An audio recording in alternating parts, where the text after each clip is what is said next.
Self respect. फूल फूल मुंह में बड़बड़ाई जा रही थी।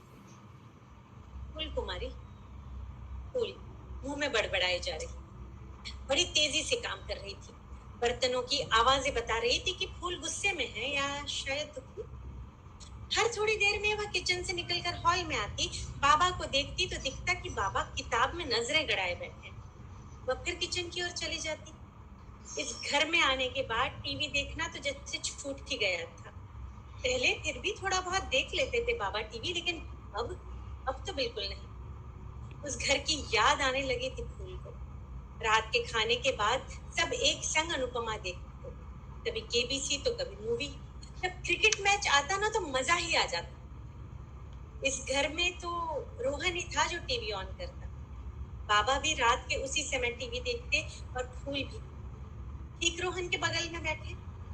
रोहन की याद आते ही फूल के हाथ से एक बर्तन छूट कर नीचे गिरा। छन धम की आवाज आई। उस आवाज के साथ दो आंसू भी बिना आवाज किए सरसराते हुए गालों पर बह निकले। अब सब लोग म्यूट कर लीजिए, कोई एक आवाज आ रही है। छन धम की आवाज आई। उस आवाज के साथ दो आंसू भी बिना आवाज किए सरसराते हुए गालों पर बह निकले। उसने बर्तन उठाया और पीछे मुड़ी तो देखा कि बाबा खड़े थे। बाबा ने पूछा, बेटा लगी तो नहीं? उसने कहा, नहीं नहीं, वो तो बस मैं बाबा। बाबा ने पीठ पर हाथ रखते हुए पूछा फिर से, बेचैन क्यों हो आज? मैं तब से देख रहा हूँ तुम परेशान हो। ये कहते हुए बाबा ने फूल के कंधों पर हाथ रख दिया। फूल फूट पड़ी। वो खुद भी नहीं जानती थी कि वे दो सरसराते आंसू अपने पीछे यह सैलाब रोके खड़े थे। बाबा उसे हॉल में ले आए। कुछ देर बाद फिर से पूछा, कहाँ लगी है फूल? बताओ, बता भी दो। सारे दर्द ना बदन के नहीं होते। फूल बोली, बाबा गुंजन का मैसेज आया था। अच्छा फिर? बाबा एक व्हाट्सएप ग्रुप ज्वाइन करवाना चाह रही है। अच्छा, कैसा ग्रुप? गुंजन ने कहा है तो सही ही होगा, इसीलिए बेचैन हो। बाबा ये ग्रुप एक बुक रीडिंग क्लब है, ऑनलाइन और कभी कभी ऑफलाइन भी। बाबा चुप रहे।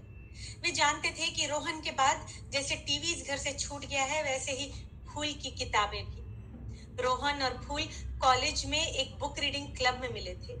किताबों के प्रेम को संजोते हुए वे एक दूसरे के प्रेम में पड़ चुके थे।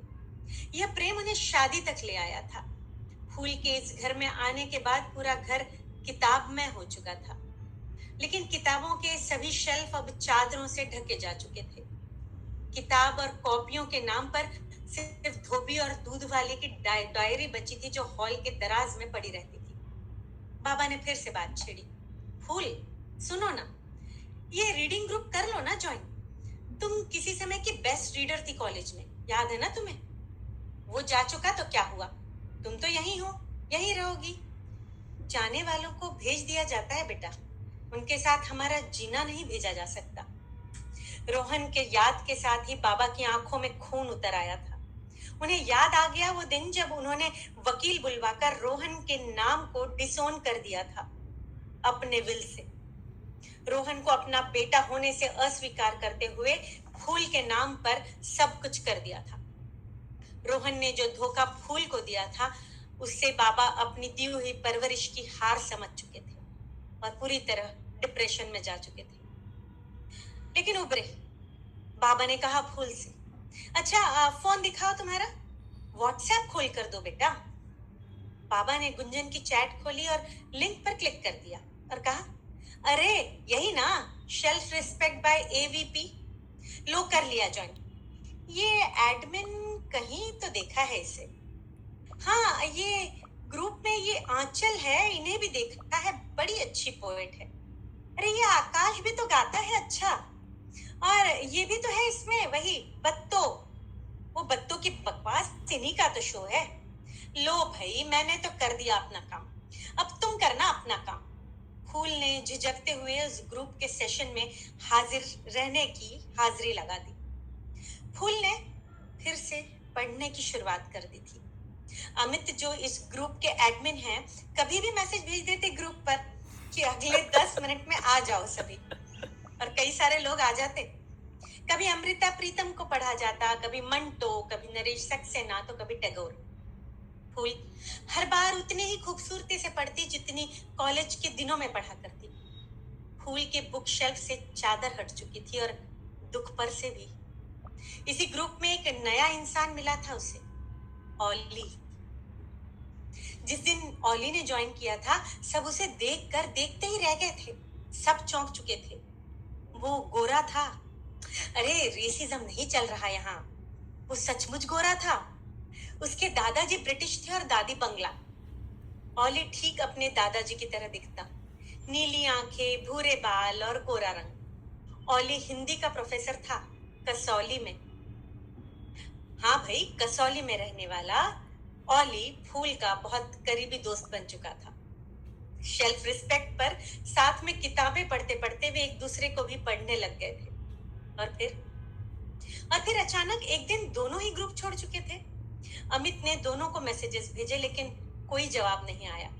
हर सेशन में अमित और सभी लोग उन्हें याद करते, पूरी शिद्दत से। कहते हैं ना कि शिद्दत वह चीज है जो पत्थर में फूल उगा दे। हुआ भी वही। कुछ 4-5 महीनों बाद अचानक एक सेशन में फूल का नाम दिखा, लेकिन वहां फूल नहीं थी, कोई बुजुर्ग बैठे थे। फिर ऑली का नाम दिखा, और जब कैमरा ऑन हुआ तो ऑली की जगह पर फूल थी। अमित से रहा नहीं गया, न बाकी लोगों से। सवालों की बौछार शुरू हो गई। फूल ने कैमरे के सामने से हटकर दिखाया तो पीछे ऑली खड़ा था। टू मच मिस्ट्री ना, चलो बताए देती हूँ। बाबा, फूल और ऑली अब कसौली में एक साथ एक ही घर में रहते हैं। अमित ने कहा, अरे तुमने शादी कर ली और बताया भी नहीं, और गायब क्यों हो गए सेल्फ रिस्पेक्ट से? फूल बोली, शादी नहीं की इसीलिए बताया भी नहीं। मैं और ऑली एक साथ रहते हैं अब। पहली शादी से सीख चुकी हूँ अमित कि साथ देने के लिए शादी करनी जरूरी नहीं, साथ देने के लिए साथ रहकर साथ निभाना जरूरी है। और सेल्फ रिस्पेक्ट से गायब इसलिए थी क्योंकि हमारे साथ रहने के लिए बाबा का सेल्फ रिस्पेक्ट उन्हें इजाजत नहीं दे रहा था।